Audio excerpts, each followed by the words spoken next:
ప్రజా సమస్యలు ఎప్పటికప్పుడు తెలుసుకుని పరిష్కారానికి పాటుపడే వ్యక్తిగా గ్రామ సర్పంచ్గా గెలిపించాలని CPI CPM DSP Congress party నాయకులు అన్నారు. యాదాద్రి భువనగిరి జిల్లా నారాయణపురం మండలం అల్లందేవి చెరువు గ్రామ పంచాయతీ పరిధిలోని నాగవారిగూడెం గ్రామంలో గడప గడపకు ప్రచారం నిర్వహించారు. ఈ సందర్భంగా నాయకులు మాట్లాడారు. ప్రజలకు నిత్యం అందుబాటులో ఉంటూ ప్రజాసేవకి అంకితం అవుతున్న కాంగ్రెస్ పార్టీ సర్పంచ్ అభ్యర్థి బాత్క కళ్యాణి శేఖర్ గారిని గెలిపించాలని కోరారు. గ్రామ ప్రజలందరూ ఉంగరం గుర్తుపై ఓటు వేసి బాత్క కళ్యాణి శేఖర్ గారిని గెలిపించాలని కోరారు.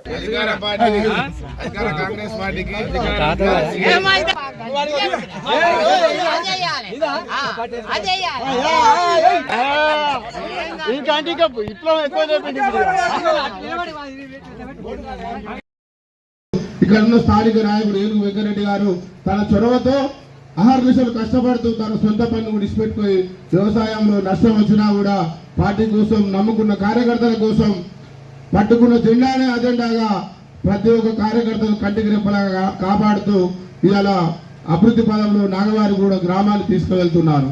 అయితే మిత్రులారా, మీరు గమనించాలి, ఇప్పుడు ఏం జరుగుతుంది, మనకు ఇంకా 3 సంవత్సరాలు వ్యవధి ఉన్నది. అప్పటిదాకా కాంగ్రెస్ పార్టీ ఉంటుంది, మళ్ళీ 5 సంవత్సరాలు కూడా మళ్ళీ కాంగ్రెస్ పార్టీ ఉంటుంది.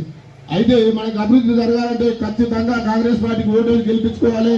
సిపిఐ సిపిఎం ధర్మ సమాజ్ పార్టీ బలపరిచిన బాత్క కళ్యాణి శేఖర్ గారిని పెద్ద ఎత్తున ఓట్లు వేసి గెలిపించాలి, భారీ మెజార్టీతో గెలిపించాలి. అయితే శేఖర్ యాదవ్ గురించి కూడా చెప్పాలి. ఆయనకు ఎలాంటి ఆశ లేదు, సంపాదించుకోవాలన్న ఆశ అసలే లేదు.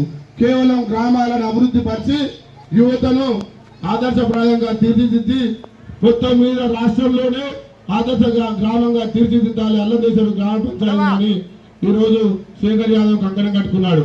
అక్కడ గుల్లగూడెంలో శేఖర్ రెడ్డి గారైతేనేమి, గోవిమగడ్డ జంగారెడ్డి గారైతేనేమి, దేవిరెడ్డి జంగారెడ్డి గారైతేనేమి, వాళ్ళు కూడా ఒకటే ఆలోచన చేస్తున్నారు. మన ఊరు తీరు మారాలి, మన రాత మారాలి, మన 2 గ్రామాలకు రోడ్డు కావాలి. అయితే దీని విషయంలో అనేక సార్లు వినతి పత్రాలు అందజేయడం జరిగింది. గత ప్రభుత్వంలో అందజేయడం జరిగింది. ఈ రోజు కూడా శాంక్షన్ లెటర్లు తీసుకొచ్చి ఎమ్మెల్యే గారు రెడీగా పెట్టారు. ఈ 2 గ్రామాలకు ఒక 6 నెలలలో రోడ్లు వేపించే బాధ్యత కళ్యాణ్ గారిని నేను మనం చేస్తున్నా. ఈ సందర్భంగా ఇవాళ సిపిఐ సిపిఎం నాయకులు వాళ్ళ పోరాట పటిమతో మంచి నాయకత్వం కావాలనే ఉద్దేశంతో ధర్మ సమాజ్ పార్టీ కూడా కలిసి వచ్చి మాకు మద్దతు పలుకుతా ఉంది. యువత మహిళా శక్తి అతి గొప్పది. సీఎం రేవంత్ రెడ్డి గారు ఒక మంచి నిర్ణయం తీసుకొని రాష్ట్ర వ్యాప్తంగా మహిళా సాధికారతకు పాటుపడుతూ మహిళలకు ఎక్కువ అవకాశం కల్పించారు. అలా ఉత్తమ మహిళను ఎన్నుకొని మీరు ఉంగరం గుర్తుపై ఓటు వేసి భారీ మెజార్టీతో గెలిపించాలని ఈ నాగవారిగూడెం ప్రజలు వేడుకుంటాం.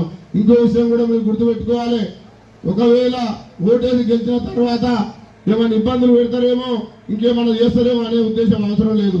ఎందుకంటే ఇప్పుడున్న అభ్యర్థి మన చెప్పు చేతల్లో ఉన్న అభ్యర్థి, మనం చెప్తే వినే అభ్యర్థి. ప్రతి ఒక్కరు అందరికన్నా చిన్నామే కదా, పెద్దోళ్ళు ఎవరైనా ఈ 5 సంవత్సరాల పాలనలో నిలబెట్టి అడగొచ్చు. దానికి మేము అందరం సహకరిస్తాం. ఏదన్నా మనకు పని చేయకపోయినా ఏందయ్యా ఊకే వచ్చినాం అన్నా కూడా మనకు అడిగే హక్కు ఉంటుంది. దీని అందరినీ నాగవారిగూడెం గ్రామ ప్రజలు గుర్తించి ఉంగరం గుర్తుపై ఓటు వేసి భారీ మెజార్టీతో గెలిపించాలి.